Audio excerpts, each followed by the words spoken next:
Hey guys, Frank Fulci back again with another haul and collection update unboxing video for you guys. Just a couple of packages, 1, 2, 3 total, so should be a pretty quick one, although I have a big box there. But let's do the small ones first, alright? If you're joining me for the first time, welcome. And if you're a returning subscriber or viewer, also welcome. So thanks for your time, guys, and let's jump into this. First up is the last one, I believe, that I've been waiting for from Zavvi on their recent Arrow sale, which they had a few weeks ago at this point. Buy one, get one free. So this was the last. I think I got 8 total. So I showed off 3 last week. I showed off 4 more the previous week. And then this was the last I was waiting for. Actually, I was getting nervous that it wasn't going to come because the other ones arrived so quickly that I sent Zavvi an email and they said, oh, wait another week or so, and that same day it actually came. So anyway, this is Crimes of Passion, featuring Kathleen Turner and Anthony Perkins from Psycho fame. And I don't know much about this. I thought the cover was awesome. Nice. I love the colors and stuff. She is watched, she's worshipped, and she must remain a mystery. In the early 80s British enfant terrible, Ken Russell traveled to America and placed his unorthodox imprint on a pair of US movies. The first was Altered States, so out there its screenwriter disowned it. The second was the equally crazy Crimes of Passion, starring Kathleen Turner at the height of her powers. Fashion designer Joanna Crane leads a double life. By night, she is China Blue, a prostitute who's attracted the unwanted attention of 2 men. One is sexually frustrated private detective hired by her employees. The other is psychopathic priest, played by Norman Bates himself, Anthony Perkins, in possession of a murderous sex toy. Jeez Louise, this sounds pretty crazy. And I don't know if I'll have time today for a movie. I actually have to finish one that I started last night, which was Scorpion's release of Don't Go in the House, which was a recommendation by my buddy Andrew, who actually, that last package, the big one, is from him. But yeah, I started that last night and then passed out like 20 minutes in. So I do have to finish that today at some point. And then maybe I'll try to watch Crimes of Passion. Anyway, this next one in this short haul this week is from Jesse at Diabolic. I didn't think this was going to come as quickly as it did either, so I got lucky this week. Otherwise, I would have been just at one package to show you guys. But anyway, a couple of things. This was from, like I said, Diabolic. They had a Blue Underground sale. I think it's actually going on till the 30th, which is this next week. So I picked up a couple of things that were missing from my Blue Underground collection, which is actually quite big. I think I have most, if not all now, all of their releases on Blu-ray. I think I have them. Maybe. I'll have to double check that. But first up is a double feature starring Christopher Lee and Klaus Kinski in Edgar Wallace's, Circus of Fear, and then 5 Golden Dragons. Yeah, so I don't know much about these other than who's starring in them, and the fact that I didn't have it already, so I just wanted to fill in the gaps.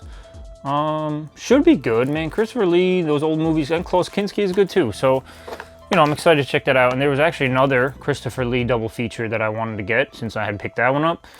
And this one says, Christopher Lee at his sinister best, and it's The Blood of Fu Manchu and The Castle of Fu Manchu. A Jess Franco film. These are 2 Jess Franco films, which aren't usually my favorite, but he makes sleazy movies. I mean, he's made a whole bunch of movies, so some have to be better than the others, obviously. So, again, from 1968, 1969... starring Christopher Lee as an Asian man. But we'll see. Should be fun.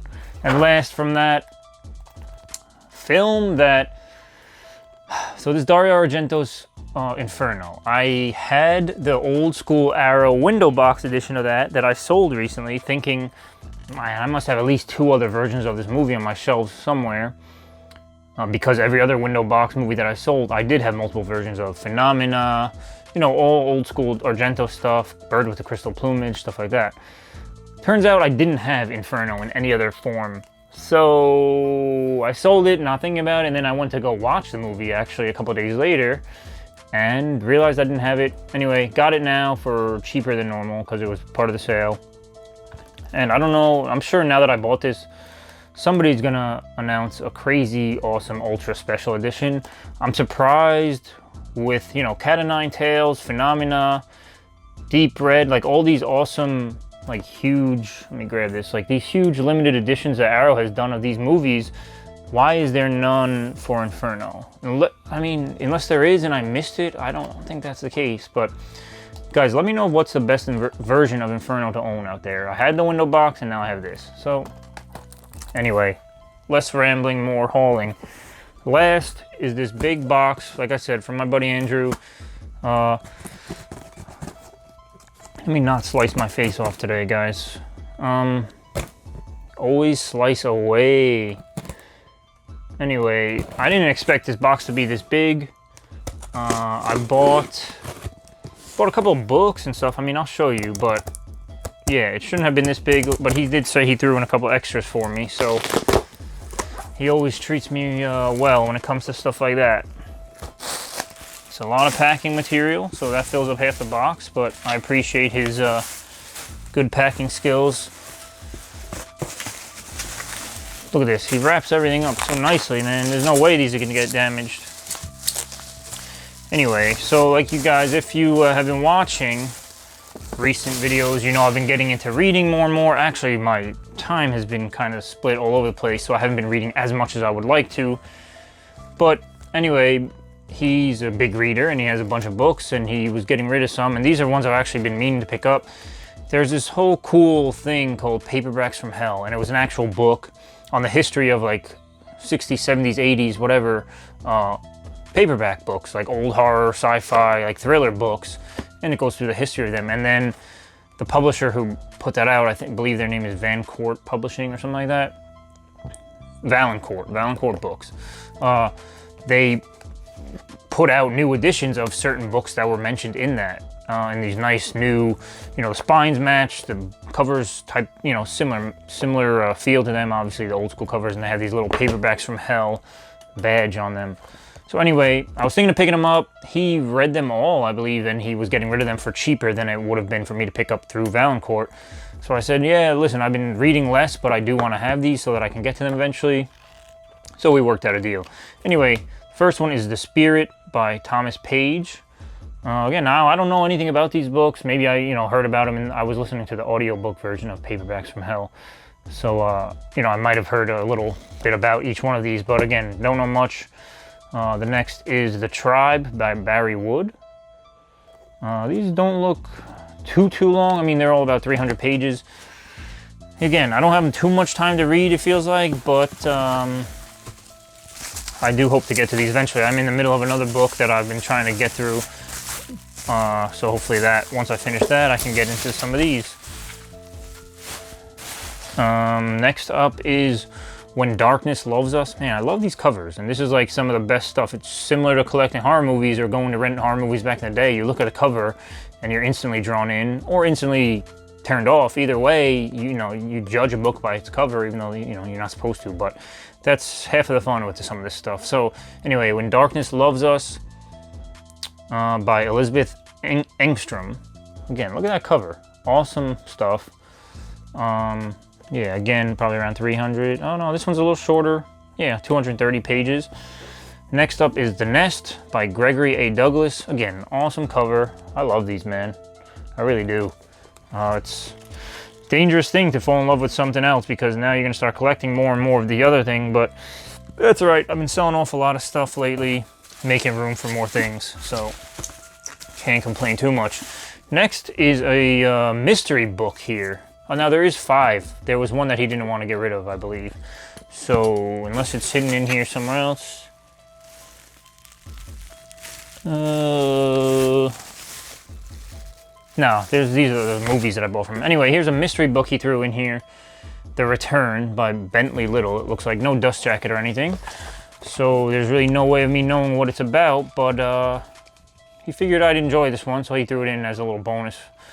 Again, 350 something pages, so it'll take me a little while to get through, but nothing like those 600, 700, 800 pages by Joe Hill and Stephen King.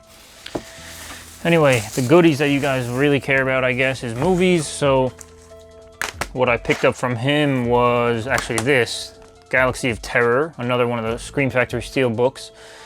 He had the regular Scream Factory Blue, so he didn't necessarily need the steel in his collection. So he knows I've been collecting them. So again, we worked out a deal. And here it is, another one for the collection. I think I have most of these steelbooks now. There might be 1 or 2 that I don't have, but I'm pretty caught up. Then he threw in a couple of other bonuses. I don't know. Oh, these were the...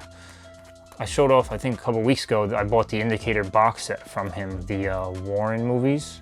And these were the original discs because there was some issues with them. So he had sent the box with the new discs, and he wanted me to have the originals anyway. And last but not least is it's actually a bootleg that he sent me, but it's really well done. It's James Cameron's The Abyss. This is really well done. It looks better than most legit releases of movies out there. Yeah, how is this a bootleg? Theatrical version, special edition. Anyway, this looks amazing. I don't know where he got it from, but I'm excited to have this. It's bootleg, yeah, but I've heard good things about this movie. I think he said it wasn't his favorite, which is why he was gonna throw it in here for me. But yeah. So that's it, guys. A quick little haul this week. You know, nothing crazy, but a nice amount of things for me to keep me occupied during my free time. You know, some Blue Underground stuff, some awesome paperbacks from Hell books, a bonus book, steel book, Arrow release, and so on. So thanks for your time, guys. I appreciate you stopping by and watching me unbox my stuff. If you liked what you saw, give me a thumbs up. Subscribe, this way you see all the other all the other videos I do over time. I have been doing them weekly. Haven't missed a week yet. This is the 40th week in a row, I believe, so this will be my 40th upload. So yeah, thanks guys, until next week. I should have a couple things coming in. I know I have some pre-orders from Amazon coming, or at least 1 or 2 pre-orders from there. And if that's all that comes, that's fine. I'll show them off next week and that'll be it. But anyway, until then, guys, peace out. Be good.